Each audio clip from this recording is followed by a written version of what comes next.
Waouh, c'est à peu près la réaction que j'ai eue en apprenant que John Frusciante rejoignait les Red Hot Chili Peppers. Non, vraiment, j'ai vraiment mis 5 grosses minutes à accepter ce que je venais de lire sur l'Instagram officiel du groupe. C'est sans doute une des dernières choses auxquelles je m'attendais en cette fin d'année de très très loin. Les Red Hot ont accueilli différents guitaristes au cours de leur formation depuis 1983, mais ce pourquoi la plupart des gens ont regretté le départ de Frusciante, il y a une dizaine d'années déjà, c'est que c'est en grande partie grâce à lui qu'on a eu droit aux meilleurs albums du groupe. Blood Sugar Sex Magik, album qui contient Give It Away et Under the Bridge, c'est lui. Californication qui contient, Californication, c'est lui. By the Way qui contient plein de titres très sympathiques, notamment Can't Stop, c'est lui. Et le double album Stadium Arcadium, qui est personnellement mon album préféré du groupe, c'est lui. Après, loin de moi l'idée de blâmer les autres guitaristes qui sont passés dans le groupe. D'ailleurs, One Hot Minute, probablement un des albums les plus sous-cotés des années 90, vraiment. Et pareil pour Josh Klinghoffer, j'ai adoré I'm With You, j'ai peut-être un peu moins aimé The Getaway, mais ça reste quand même un très bon album avec Goodbye Angels et Go Robot. Et justement, parlons de Josh rapidement. Les Red Hot Chili Peppers annoncent que nous nous séparons de notre guitariste de ces 10 dernières années,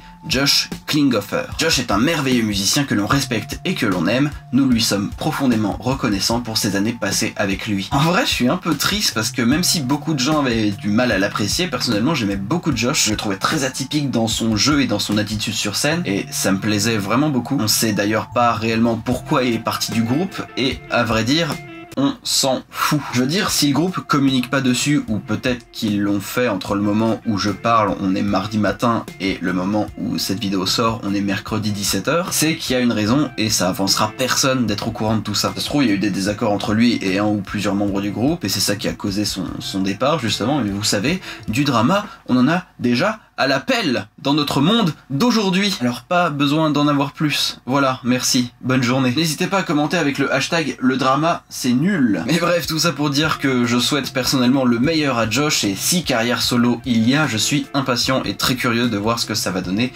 Mais du coup, la partie du communiqué qui nous intéresse le plus aujourd'hui, c'est la suivante. Nous annonçons également avec une grande excitation que John Frusciante rejoint le groupe. Merci. Donc voilà, il y a à peu près 36 heures que la nouvelle est tombée maintenant, on est mardi matin je le rappelle, j'ai eu le temps un peu de me poser, de réfléchir pour pas faire une vidéo dans la précipitation, et surtout pour me laisser le temps d'accepter ce qui était en train de se passer. J'aime un peu trop les Red Hot, je suis désolé. John Frusciante a de nouveau rejoint les Red Hot Chili Peppers.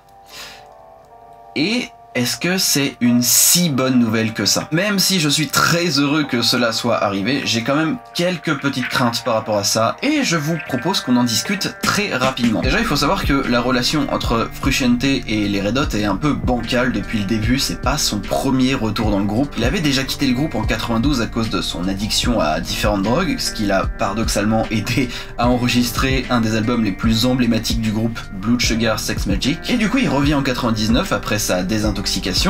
Tout se passe très bien pendant 10 ans, et du coup en 2009 il décide de quitter de nouveau le groupe car, je cite, ses envies musicales diffèrent de celles du groupe et il souhaite se consacrer à ses projets personnels. Et quelque part, j'ai peur que ce retour soit le retour de trop. On pourrait penser que tout ça c'était il y a 10 ans et que les envies de Frusciante ont évolué depuis, mais justement, 10 ans se sont écoulés depuis. Est-ce que la magie Frusciante va encore marcher en 2020? Le truc avec John, c'est qu'à chaque fois qu'il composait avec les Red Hot, c'était un sans faute. Les albums ont eu leur succès commercial, et musicalement, ces albums ont ce petit truc que les albums sans John n'ont pas. Parce que oui, j'en parle implicitement depuis tout à l'heure, mais maintenant c'est quasiment certain qu'on aura droit à un nouvel album avec Frusciante, et évidemment, j'ai tellement hâte de savoir ce que ça va donner. Et même si je suis très réticent à l'idée de faire des critique d'album, je ferai très certainement une exception pour celui-là, car dans tous les cas, il y aura beaucoup de choses intéressantes à dire. Dans certaines de mes anciennes vidéos, je disais que j'admirais beaucoup la lucidité de Frusciante,